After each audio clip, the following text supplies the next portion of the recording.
2026 IPL ಕೂಡ ರೋಚಕ ಹಂತ ತಲುಪಿರುವಂಥದ್ದು. ಲೀಗ್ ಹಂತದ ಎಲ್ಲ ಪಂದ್ಯಗಳು ಕೂಡ ಮುಕ್ತಾಯ ಆಗಿದೆ. ಅಂತಿಮವಾಗಿ 4 ತಂಡಗಳು ಇದೀಗ ಪ್ಲೇ ಆಫ್ನಲ್ಲಿ ಜಾಗವನ್ನು ಗಿಟ್ಟಿಸಿಕೊಂಡಿರುವಂಥದ್ದು. ಮೊದಲನೇದಾಗಿ ನಮ್ಮ royal Challengers Bengaluru, Gujarat Titans, ಮೂರನೇದಾಗಿ ಸನ್ರೈಸರ್ಸ್ ಹೈದರಾಬಾದ್, ನಾಲ್ಕನೇದಾಗಿ ರಾಜಸ್ಥಾನ್ ರಾಯಲ್ಸ್. ಪಂಜಾಬ್ ಮತ್ತು KKR ಆ ಒಂದು ಕನಸನ್ನು ಧ್ವಂಸ ಮಾಡ್ತಾ RR 4ನೇ ಸ್ಥಾನದಲ್ಲಿ ಇದೀಗ ಇರುವಂಥದ್ದು. ಪ್ಲೇ ಆಫ್ಗೂ ಕೂಡ ಜಾಗವನ್ನು ಗಿಟ್ಟಿಸ್ಕೊಂಡಿರುವಂಥದ್ದು. ಸೊ ಈ ಬಾರಿ ಯಾರು ಆಗ್ತಾರೆ ಹಾಗಾದರೆ ಚಾಂಪಿಯನ್ ಅನ್ನುವಂಥ ಒಂದು ಪ್ರಶ್ನೆ ಇದೀಗ ನಮ್ಮ ಮುಂದೆ ಇದೆ.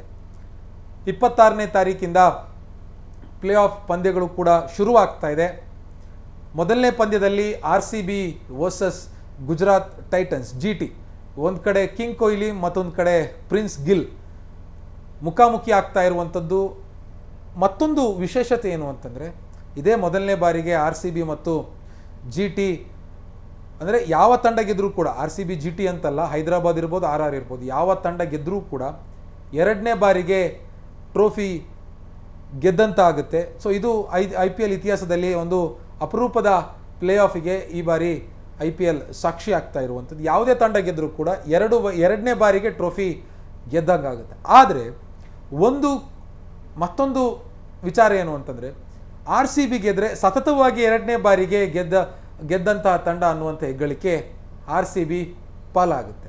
ಸೊ ಹೀಗಾಗಿ ಎಲ್ಲರೂ ಕೂಡ IPLನ ಪ್ಲೇ ಆಫ್ಗಳ ಮೇಲೆ ಕಣ್ಣಿಟ್ಟಿರುವಂಥದ್ದು. ಮೊದಲನೇ ಪಂದ್ಯದಲ್ಲಿ RCB ವರ್ಸಸ್ GT ಮುಖಾಮುಖಿ ಆಗ್ತಾ ಇದೆ.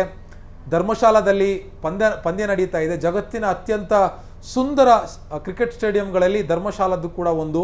ಸೊ ಹೀಗಾಗಿ ಧರ್ಮಶಾಲಾ ಸಜ್ಜಾಗಿ ನಿಂತಿದೆ. RCB ಮತ್ತು GTಯನ್ನು ಹೆಣಿಯೋದಕ್ಕೆ RCB ಕೂಡ ತುದಿಗಾಲಲ್ಲಿ ನಿಂತಿದೆ. ಯಾಕೆ ಅಂತಂದರೆ ಲೀಗ್ ಹಂತದಲ್ಲಿ ಮ್ಯಾಚ್ಗಳನ್ನು ಸೋಲಿಸಿದ್ದಾರೆ GT ಅವರು.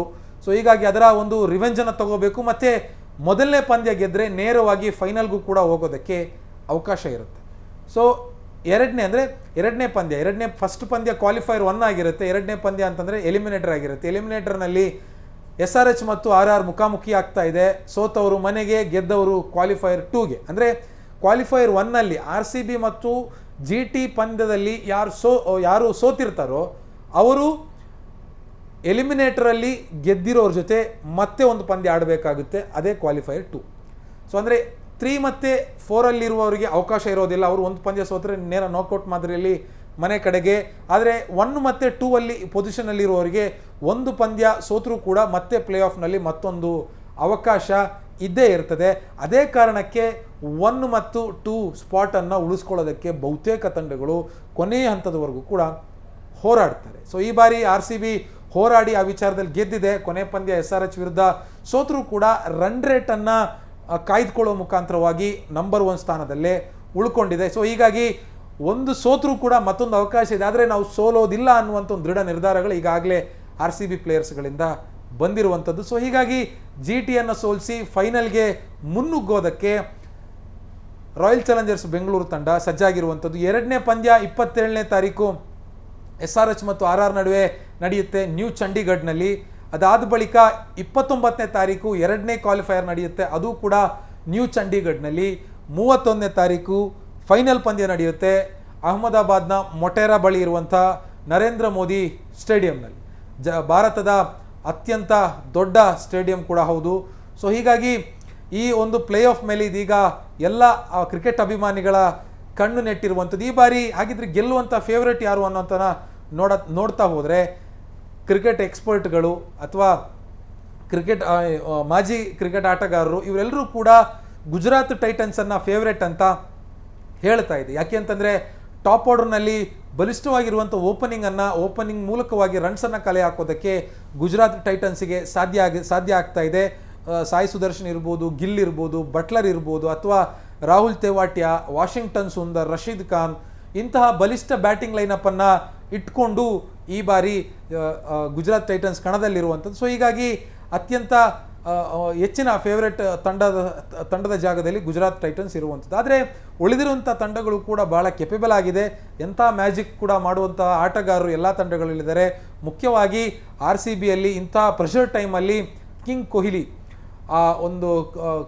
ವಿರಾಟ್ ಕೊಹ್ಲಿ ತನ್ನ ಜವಾಬ್ದಾರಿಯುತ ಆಟ ಆಡಿದ್ರೆ RCBಗೆ ಗೆಲುವು ಕಟ್ಟಿಟ ಬುತ್ತಿ ಅನ್ನುವಂಥ ಚರ್ಚೆಗಳು ಕೂಡ ನಡೀತಾ ಇರುವಂಥದ್ದು. ಆದರೆ ಒಂದು ಸ್ಟ್ಯಾಟ್ಸ್ ಏನು ಅಂತಂದರೆ, ಒಂದು ಅಂಕಿಅಂಶ ಏನು ಅಂತಂದರೆ, ಇದುವರೆಗೂ ಕೂಡ IPL ಪ್ಲೇ ಆಫ್ನಲ್ಲಿ 38-40 ರನ್ನಿಗಿಂತ ಜಾಸ್ತಿ ರನ್ನನ್ನು ವಿರಾಟ್ ಕೊಹ್ಲಿ ಹೊಡೆದಿಲ್ಲ. ಅಂದರೆ 50 ಅಥವಾ 100 ಇದುವರೆಗೂ ಕೂಡ ವಿರಾಟ್ ಕೊಹ್ಲಿ ಹೊಡೆದಿಲ್ಲ ಅನ್ನುವಂಥ ಒಂದು ಕೆಟ್ಟ ಅಂಕಿಅಂಶಗಳು ಕೂಡ ಹೊರಬಂದಿದೆ. ಸೊ ಹೀಗಾಗಿ ಅದೊಂದು ರೀತಿಯಲ್ಲಿ ಬೇಜಾರಾಗುತ್ತೆ ಅಭಿಮಾನಿಗಳೇ. ಅದಾಗಿಯೂ ಕೂಡ ಎಲ್ಲ ಟೈಮಲ್ಲೂ ಕೂಡ ಮ್ಯಾಜಿಕನ್ನು ಮಾಡೋದಕ್ಕೆ ವಿರಾಟ್ ಕೊಹ್ಲಿಗೆ ಸಾಧ್ಯ ಆಗುತ್ತೆ. ರಜತ್ ಪಟಿದಾರ್ ಅವರ ಕ್ಯಾಪ್ಟನ್ಸಿ ಭಾಳ ಅದ್ಭುತವಾಗಿ ನಡೀತಾ ಇದೆ. ನಮ್ಮ ಬ್ಯಾಟಿಂಗ್ ಲೈನಪ್ ಕೂಡ ಚೆನ್ನಾಗಿದೆ. ಒಂದು ಸ್ವಲ್ಪ ಓಪನಿಂಗಲ್ಲಿ ಅದು ಫಿಲ್ ಸಾಲ್ಟ್ ಜಾಗ ಏನೋ ಒಂದು ಸ್ವಲ್ಪ ತೆರವಾಯಿತು. ಆ ತೆರವಾಗಿರುವಂಥ ಜಾಗದಲ್ಲಿ ಯಾರೂ ಕೂಡ ಆ್ಯಪ್ಟಾಗಿ ಸೂಟ್ ಆಗ್ತಾಯಿಲ್ಲ. ಅದಾದಮೇಲೆ ಜೇಕಬ್ ಬೆಥೆಲನ್ನು ತಂದರು, ಅವರು ಕೂಡ ಎಫೆಕ್ಟಿವ್ ಆಗಿ ಆಡೋದಕ್ಕೆ ಸಾಧ್ಯ ಆಗಿಲ್ಲ. ಅದಾದಮೇಲೆ ಇತ್ತೀಚೆಗೆ ಮೊನ್ನೆ ವೆಂಕಟೇಶ್ವರ ಅಯ್ಯರನ್ನ ತಂದರು, ಅವರು ಕೂಡ 35-38 ಈ ಒಂದು ರೇಂಜ್ನಲ್ಲೇ ಇದ್ದಾರೆ. ಸೊ ಹೀಗಾಗಿ ಒಂದು ಒಳ್ಳೆ ಓಪನಿಂಗ್ RCBಗೆ ಸಿಕ್ಕಿದ್ದೇ ಆದರೆ ಗುಜರಾತ್ ವಿರುದ್ಧ ಗೆಲ್ಲುವಂಥ ಭರವಸೆಯನ್ನು RCB ಮೂಡಿಸ್ತಾ ಇರುವಂಥದ್ದು. ಮತ್ತು ಬೌಲಿಂಗ್ ಡಿಪಾರ್ಟ್ಮೆಂಟಲ್ಲಿ ನಮಗೆ ಖಂಡಿತವಾಗಿಯೂ GT ವಿರುದ್ಧ ನಾವು ಬೌಲಿಂಗಲ್ಲಿ ಭಾಳ ಸ್ಟ್ರಾಂಗ್ ಆಗಿರಬೇಕಾಗುತ್ತೆ. ಯಾಕೆಂತಂದರೆ ಅವರ ಟಾಪ್ ಆರ್ಡರ್ಗಳು ಭಾಳ ಉತ್ತಮ ಫಾರ್ಮ್ನಲ್ಲಿದ್ದಾರೆ. ನಮಗೆ ಭುವನೇಶ್ವರ್ ಕುಮಾರ್, ಹೇಜಲ್ವುಡ್ ಅಥವಾ ಕೃಣಾಲ್ ಪಾಂಡ್ಯ, ರಸಿಕ್ ದಾರ್, ಸುಯಾಶ್ ಶರ್ಮಾ, ಸೊ ಇಂಥವರ ಬಲ ಇದ್ದರೂ ಕೂಡ ಅವರನ್ನು ನಾವು ಅಷ್ಟೊಂದು ಈಸಿಯಾಗಿ ಪರಿಗಣಿಸೋದಕ್ಕಿಲ್ಲ. ಅವರು ಕೂಡ ಭಾಳ ಉತ್ತಮವಾಗಿರುವಂಥ ಆಟಗಾರರು. ಸೊ ಹೀಗಾಗಿ ಯಾವ ರೀತಿಯಾಗಿ GTಯನ್ನು RCB ಕೌಂಟ್ರ್ ಮಾಡುತ್ತೆ ಅನ್ನೋದು ಇದೀಗಿರುವಂಥ ಕುತೂಹಲ. ಅದೇ ಸಮಯದಲ್ಲಿ GTಯ ಬೌಲಿಂಗ್ ಡಿಪಾರ್ಟ್ಮೆಂಟನ್ನು ಕೂಡ ನಾವು ಗಣನೆಗೆ ತೆಗೆದುಕೊಳ್ಬೇಕಾಗುತ್ತೆ. ಮುಖ್ಯವಾಗಿ ರಬಾಡಾ, ಸಿರಾಜ್, ರಶೀದ್ ಖಾನ್, ಸೊ ಇಂಥ ಒಂದು ನಾಜೂಕಾಗಿರುವಂಥ ಬೌಲಿಂಗ್ ಅಸ್ತ್ರಗಳು ಕೂಡ GT ಕೈಯಲ್ಲಿದೆ. ಸೊ ಅದನ್ನು ನಮ್ಮ RCB ಬ್ಯಾಟರ್ಗಳು ಹೆಂಗೆ ಭೇದಿಸ್ತಾರೆ ಅನ್ನುವಂಥದ್ದು ಈಗಿರುವಂಥ ಪ್ರಶ್ನೆ. ಮತ್ತು ಎರಡನೇ ಪಂದ್ಯದಲ್ಲಿ ಅಂದರೆ ಎಲಿಮಿನೇಟರ್ನಲ್ಲಿ ಗೆಲ್ಲುವಂಥ ಫೇವ್ರೆಟ್ ಟೀಮ್ ಆಗಿರುವಂಥದ್ದು SRH.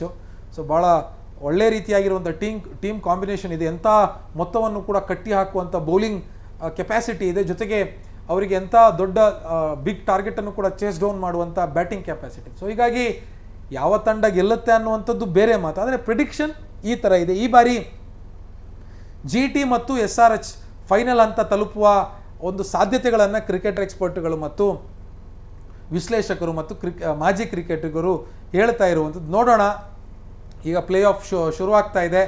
ಪ್ಲೇ ಆಫ್ನಲ್ಲಿ ಯಾರು ಗೆಲ್ತಾರೆ, ಯಾರು ಸೋಲ್ತಾರೆ ಅನ್ನುವಂಥದ್ದನ್ನು ವಾಸ್ತವವಾಗಿ ಏನಿದೆ ಅದನ್ನು ನಾವು ಕಾದು ನೋಡಬೇಕಾಗುತ್ತೆ. ನಿರ್ಭೀತ, ನಿಷ್ಪಕ್ಷಪಾತ, ವಿಶ್ವಾಸಾರ್ಹ ಸುದ್ದಿಗಳಿಗೆ ಹೆಸರಾಗಿರುವ ನ್ಯೂಸ್ 18 ಕನ್ನಡ ಈಗ ಆಪ್ನಲ್ಲೂ ಲಭ್ಯವಿದೆ. ದಯವಿಟ್ಟು ಇಲ್ಲಿರುವ QR ಕೋಡ್ನ ಸ್ಕ್ಯಾನ್ ಮಾಡಿಕೊಂಡು ಆಪ್ ಡೌನ್ಲೋಡ್ ಮಾಡೋದಕ್ಕೆ ಮರಿಬೇಡಿ. ನಿಮ್ಮ ಬೆಂಬಲ ಹೀಗೆ ಸದಾ ನಮ್ಮೊಂದಿಗಿರಲಿ. ಧನ್ಯವಾದ.